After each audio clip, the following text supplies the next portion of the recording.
البدع والأهواء، أهل البدع العقائدية وأهل البدع السياسية. نقول بيننا وبينكم السلف، بيننا وبينكم الكتب، كان فيقول البدع بيننا وبينكم. Alhamdulillah wassalatu wassalamu ala Rasulillah wa ala alihi washabihi wa ba'd. Kita meneruskan bacaan kitab Bulughul Maram yang ditulis oleh Al-Hafidz Ibnu Hajar Al-Asqalani rahimahullah taala.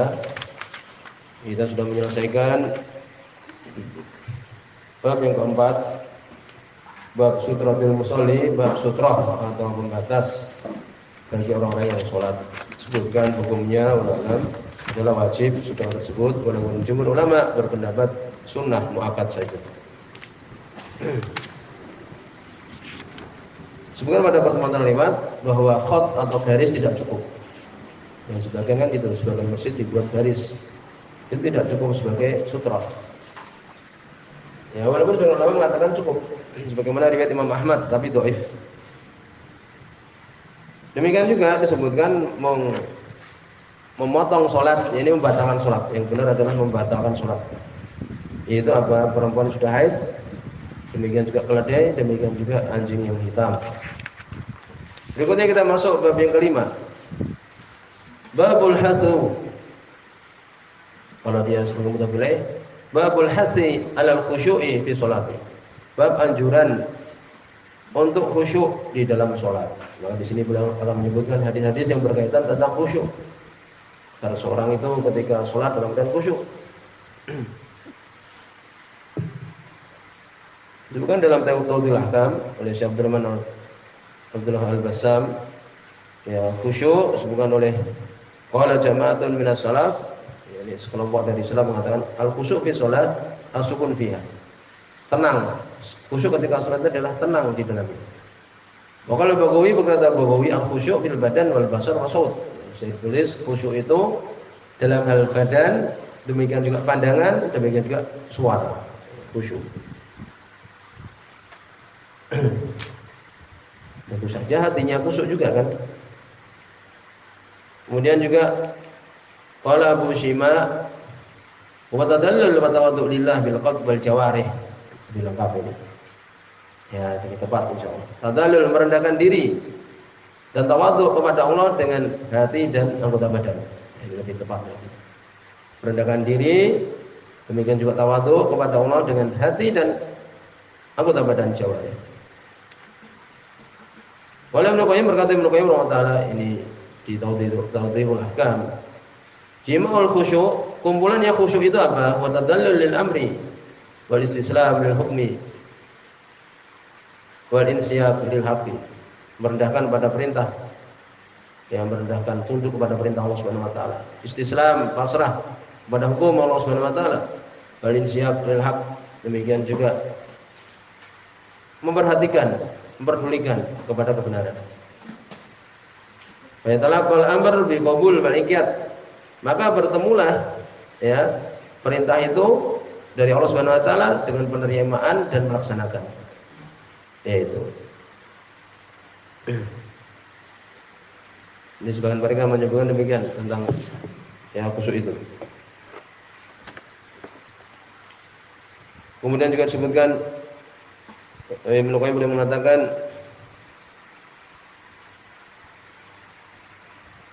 i'lam anna numu, ketahuilah sungguhnya ya numu wal khusyuk, tumbuhnya khusyuk itu innama yakunu yatarabbab min afatin nafs wal amal.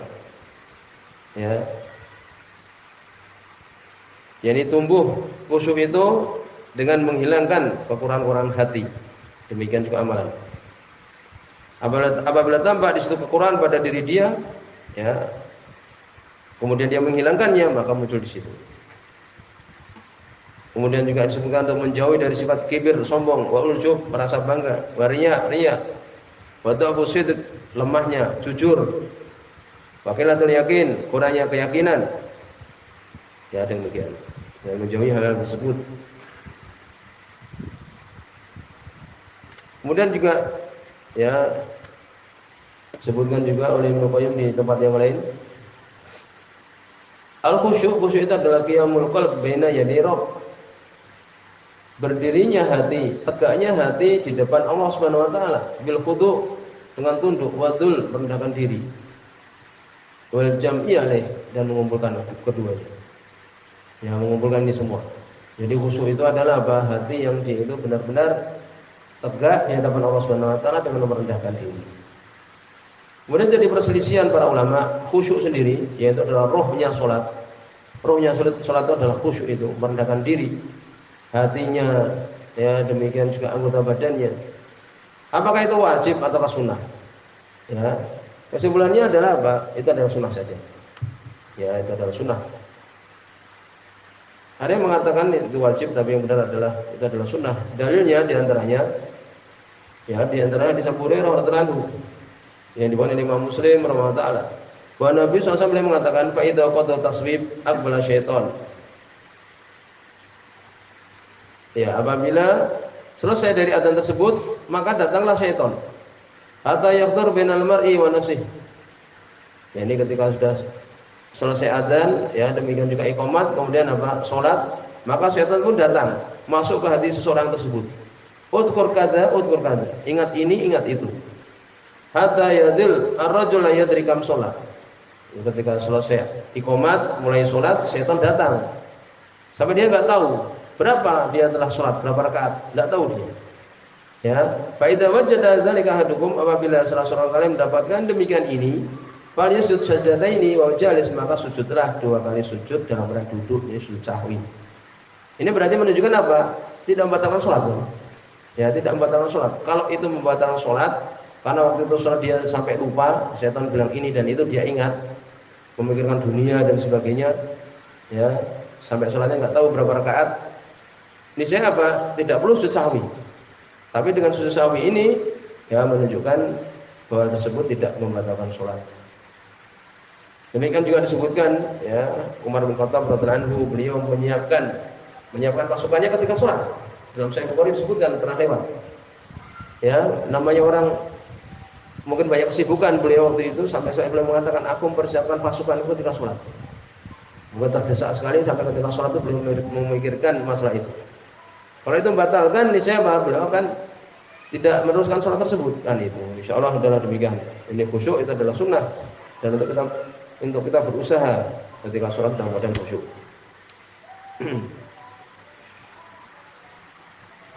Demikian juga disebutkan oleh Imam As-Sunani rahimahullah, doa yang masyhur, ya, disebutkan wa a'udzubika min qalbin la yakhsha. Aku berlindung pada Engkau ya Allah dari hati yang tidak khusyuk. Ya, dalam doa demikian. Kemudian berikutnya hadis yang pertama, hadis nomor 122 di buku ini, An Abi Hurairah, dari sahabat Abu Hurairah radhiyallahu anhu. Hadis Bukhari dan Muslim. Ini sekarang apa? Berkaitan dengan anggota badan. Jadi disebutkan khusyuk itu adalah tunduknya hati, ya, tawaduknya hati.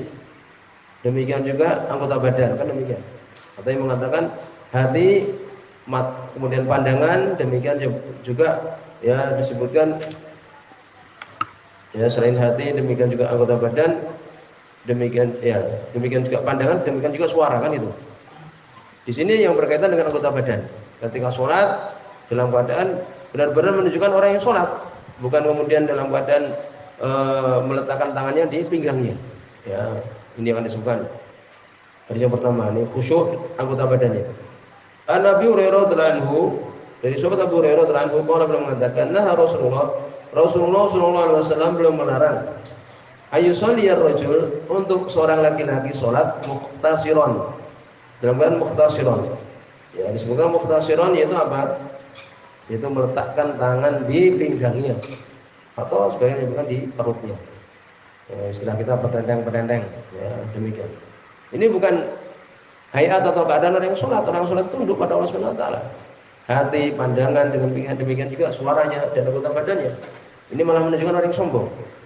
Pertama hadis Bukhari dan Muslim, walafdzul Muslim, dan lafaznya Imam Muslim, wa ma'nahu. Walafdzul Muslim, ini lafaznya Imam Muslim yang tadi kita baca. Wa ma'nahu, maknanya adalah, mengajar belum menyebutkan di sini, ayaj'ala yadahu, menjadikan tangan dia ala khosirati, di khosirah. Khosirahnya itu apa? Pinggangnya. Meletakkan di pinggangnya. Meletakkan tangan di pinggangnya. Kemudian juga disebutkan hadis yang kedua di sini Babil Bukhari dalam riwayat Imam Bukhari, an Aisyah dari Aisyah radhiyallahu anha, anna dzalika sungguhnya demikian itu fi'lul Yahud adalah perbuatan orang Yahudi fi sholatim di dalam salat mereka. Mereka salatnya demikian. Meletakkan tangannya di pinggangnya. Yaitu. Ini menunjukkan apa? Bahwa seorang yang dia itu salat, maka hendaknya hayatnya keadaan dia adalah keadaan orang salat, jangan kemudian meletakkan tangannya di pinggangnya. Kemudian juga disebutkan bahwa itu adalah haram perbuatan tersebut, ya. Seorang yang sholat dalam badan seperti itu, dan tadi larangan Nabi SAW menunjukkan itu adalah sesuatu yang haram. Di sini ada beberapa hal yang penting untuk menghadirkan ya seseorang itu khusyuk di dalam sholat. Wal ihdari qalb, untuk menghadirkan hati ketika sholat khusyuk. Fil aqfi sholati asbabun minha, untuk menghadirkan hati dalam sholat sebab-sebab di antara yang bisa ditulis. Ini sebab-sebab khusyuk, seorang berusaha untuk khusyuk, untuk mencari sebab. Tidak muncul demikian begitu saja, enggak. Yang pertama al-isti'adzatu billah minasyaitonir rajim, berlindung kepada Allah Subhanahu wa taala dari syaitan yang terkutuk. Kita baca Al-Qur'an, baca Al-Fatihah, baca ta'awudz, dan cukup membaca di awal, ya, di awal itu sebelum doa istiftah. Yang kedua apa? Tadabbur qiraatis shalah, tadabbur, mentadaburi, memahami, memperhatikan bacaan salat. Wa anwa'i dzikir fiha, dan berbagai macam zikir-zikir di dalamnya itu. Di antara cara yang paling utama yaitu apa? Memahami maknanya. Sulit seseorang itu bisa memperhatikan ya bacaan salat dan zikir di situ kalau enggak paham maknanya. Jadi diusahakan untuk memahami makna-makna yang dibaca.